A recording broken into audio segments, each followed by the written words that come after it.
Hello friends, मेरा नाम है रविंदर कुमार और आप देख रहे हैं मेरा YouTube channel R S help में आपका स्वागत है।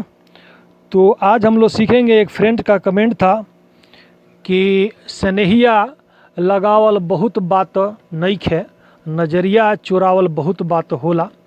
ये गाना जो है पवन सिंह का गाया हुआ है और इसी का नोट्स हम लोग सीखेंगे कि जी इसको गाना को हम लोग कैसे बजाएंगे।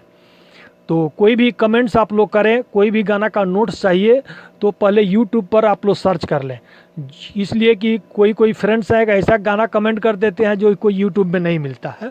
इसलिए यूट्यूब में पहले सर्च करके तब उस गाना के लिए आप लोग कमेंट बॉक्स में करें ताकि आपका नोट्स जो है मैं दे सकूं। तो चलिए पहले म्यूजिक से स्टार्ट करते हैं। ये डाल दिया हमने म्यूजिक और ये गाना यहाँ से चालू होएगा सारे ग म प स्वर से। सही है।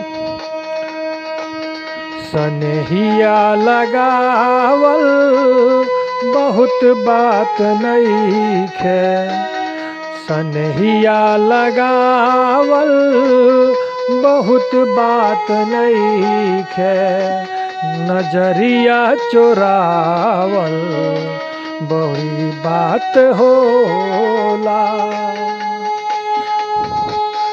केहू के मुआवल बहुत बात नइखे, केहू के मुआवल बहुत बात नइखे, मुआ के जियावल बहुत बात होला। केहू के मुआवल बहुत बात नइखे, मुआ के जियावल बहुत बात होला। इसके बाद इसका अंतरा है। समझे न पवली तोहार असली इरादा, समझे न पवली तोहार असली इरादा, रूपवा के जाल में धारा गईनी दादा।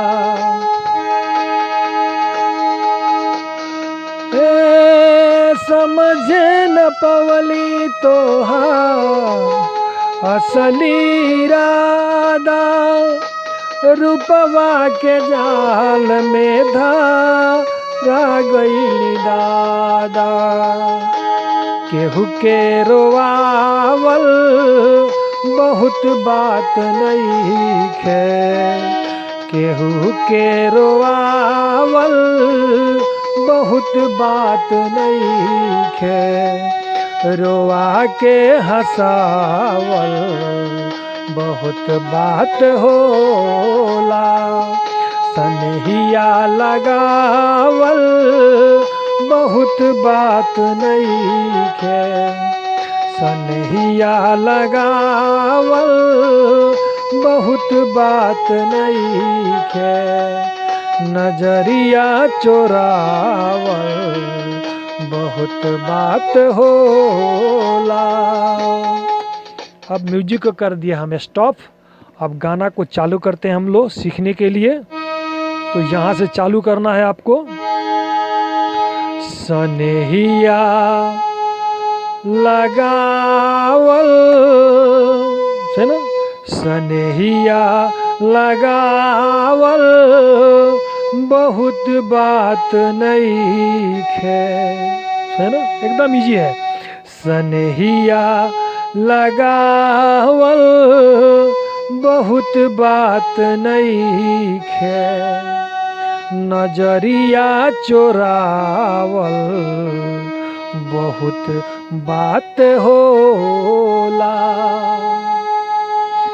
केहू के मुआवल बहुत बात नइखे, केहू के मुआवल बहुत बात नइखे, मुआ के जियावल बहुत बात होला।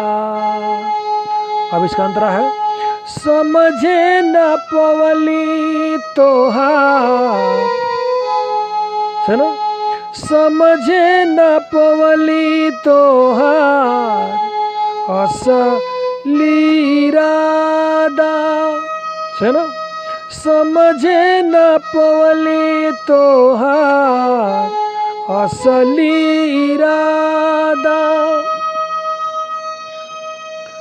रूपवा के जाल में धारा गईली दादा, है ना, समझे न पवली तोहार असली इरादा, रूपवा के जाल में धारा गईली दादा,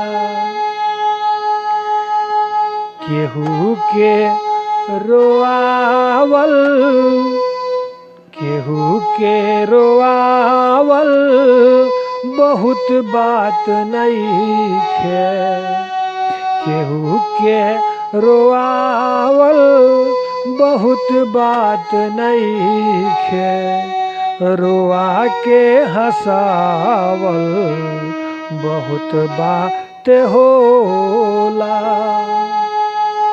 सनहिया लगावल बहुत बात नइखे, नजरिया चोरावल बहुत बात होला। अब इसके बाद आप लोग क्या कीजिएगा, तीनों उंगली से बजाइएगा, है ना, सनहिया सनहिया लगावल बहुत बात नइखे, नजरिया चोरावल बहुत बात होला, केहू के मुआवल बहुत बात नइखे, केहू के मुआवल बहुत बात नइखे, मुआ के जियावल बहुत बात होला, समझे न पवली तोहार असली इरादा, रूपवा की समझे न पवली तोहार असली इरादा, रूपवा के जाल में पड़ी गईली दादा, केहू के रोआवल बहुत बात नइखे, रोआ के हंसावल बहुत बात होला। अब इसके बाद थोड़ा इसमें म्यूजिक आप लोग डाल दीजिएगा जब उंगली बैठ जाए तो, सही है।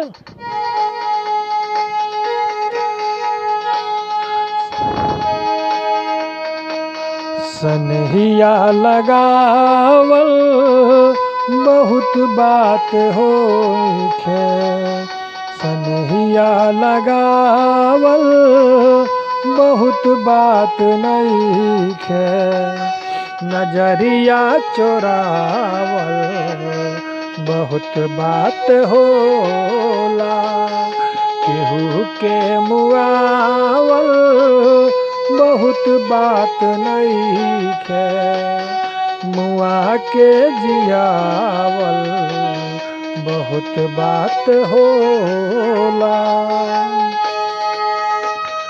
समझे न पवली तोहार असली इरादा, रूपवा के जाल में धारा गईली दादा, केहू के रोआवल बहुत बात नइखे, रोआ के हंसावल बहुत बात होला।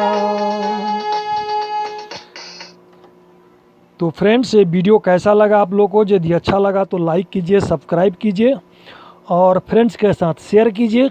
और किसी गाना का नोट्स चाहिए तो कमेंट बॉक्स में ज़रूर लिखें, हम कोशिश करेंगे हर एक फ्रेंड्स का गाना का नोट्स भेजने के लिए। तो चलिए मिलते हैं नेक्स्ट वीडियो में। Thank for watching friends.